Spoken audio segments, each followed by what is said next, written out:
इनसे सवाल पूछा गया कि ब्राह्मण जो है वो जन्म से होता है या कर्म से होता है?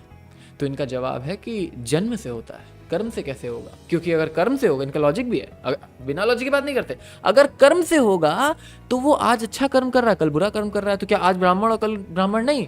तो ऐसा नहीं है, वो जन्म से होता है, ये इनका लॉजिक है। ब्राह्मण जो होता है वो जन्म से होता है या कर्म से होता है? जन्म से होता है। यदि शुद्ध ब्राह्मणी में ब्राह्मण के गर्भाधान से ब्राह्मण आ जाए जी, तो विद्या उसको अपने आप मिल जाती है। विद्या वही ब्राह्मण माजगाम। कर्म से कैसे होगा?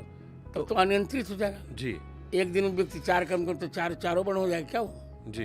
तो कोई व्यक्ति जो जन्म से ब्राह्मण हुआ लेकिन ब्राह्मणों को कर्म नहीं कर रहा, तो पतित ब्राह्मण।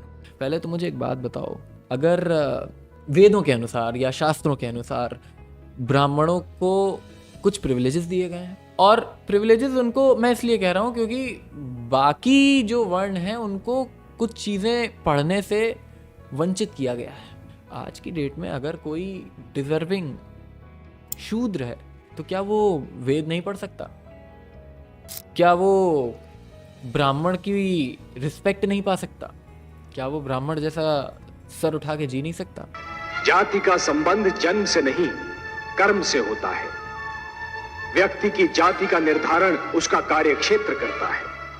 यदि कार्यक्षेत्र परिवर्तित होता है तो व्यक्ति की जाति भी परिवर्तित होती है। सच्चे तौर पे देखा जाए तो जीसस ब्राह्मण थे।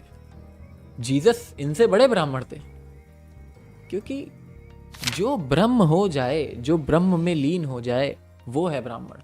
जो ब्रह्म में एक हो जाए वो है ब्राह्मण। जो ब्रह्म को चाहे वो है ब्राह्मण।